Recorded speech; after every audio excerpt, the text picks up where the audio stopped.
Okay, namhlanje umhla ka-4 kuJuni uma akekho alright usasesibhedlela bamgcinile silwecane bamkhulula today kwasho ukuthi-ke kukhona abakubonayo ezinsweni zakhe kodwa-ke ukhulekile ngaleli vesi laseBhayibhelini uNkulunkulu ufinyelela nasezinsweni zethu kanjalo so uyawalikhowutha lona so sikholwa uNkulunkulu oselapha ngisho nasezinsweni and then ngiyabonga kakhulu na Mahon iyafika abefundisi nabo baba bakhuleka ngama-Wednesday umfundisi wangikhuthaza ukuthi ngize esontweni futhi and then umama ungitshela ukuthi-ke nabenkatha kade befikile bebaningi shuthi-ke kushode sona isikhala abahlala ngesikhathi eside kakhulukazi futhi uma bebona abefundisi bafika kade khona umama Lizzy nomama Swiri so siyabonga kakhulu kuNkulunkulu egameni lenkosi Jesu Kristu so manje nje iculo elivukayo emoyeni wami yileli iwenhliziyo yami ngokuhlabelela kweBlack Mambazo anginaso isikhala esanele ukusave because ama-video upload ahlulekile ukuqeda ngesikhathi ngiyabonga. That's how we pray today.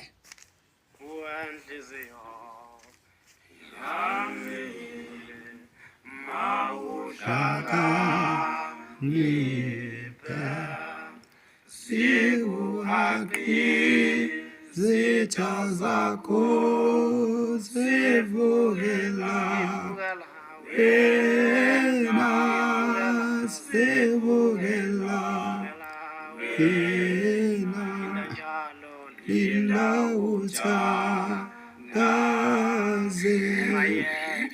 ungayeki ukulwa cela ngezinsuku zonke inkosi namandla inkosi namandla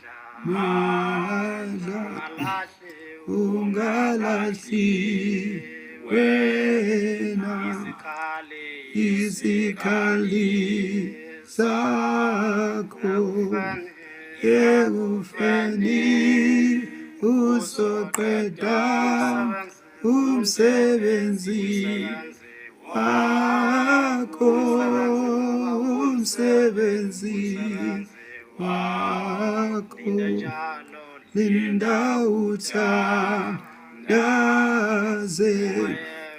ungayeki ukulwa cela ngezinsuku zonke inkosi namandla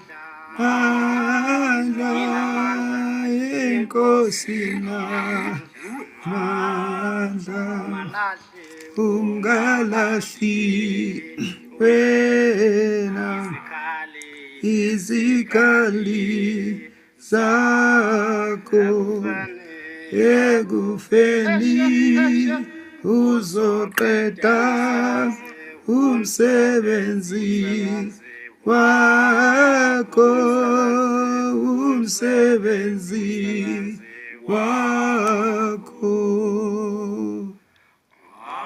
Amen.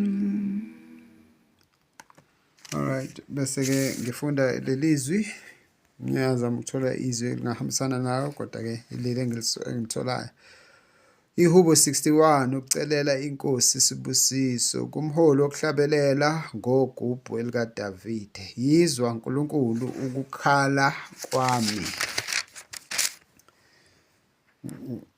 celela uma egameni lenkosi Jesu Kristu yizwa Nkosi ukukhala kwami ulalele omkhuleko wami ucelela nami uqophe ezimweni engibhekene nazo ngikhala kuwe ngisemkhawulweni womhlaba lapho inhliziyo yami isebuthakathakeni ngiholele edwaleni eliphakeme kunami ngokuba ubuyisiphephelo sami inqaba eqinileyo ngakuso isitha ngiyakuhlala etendeni lakho kuze kube phakade ngiyakukhosela ekusithekeni kwamaphiko akho Selah ngokuba wena Nkulunkulu uzizwile izithembiso zami wabanika ifa abalesaba igama lakho.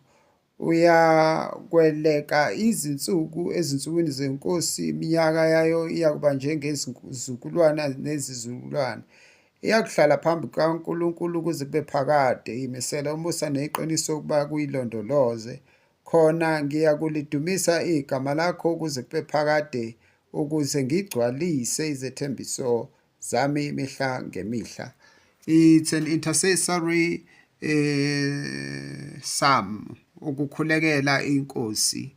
Ngikhuleka Nkosi engcwele ukukhulekela uma egameni lenkosi uJesu Kristu. Ngethemba izwi lakho egameni likaJesu Kristu ukuthi uyakweleka ezinsukwini zikamame. Iminyaka yakhe iyakuba njengezizukulwane nezizukulwane. Uyakuhlala phambi kukaNkulunkulu Jesus Christ kuze kube phakade. Bless the Lord in Jesus' mighty name. Wena uyimisele umusa neqiniso ukuba kumlondoloze umame ngegama likaJesu Kristu waseNazaretha.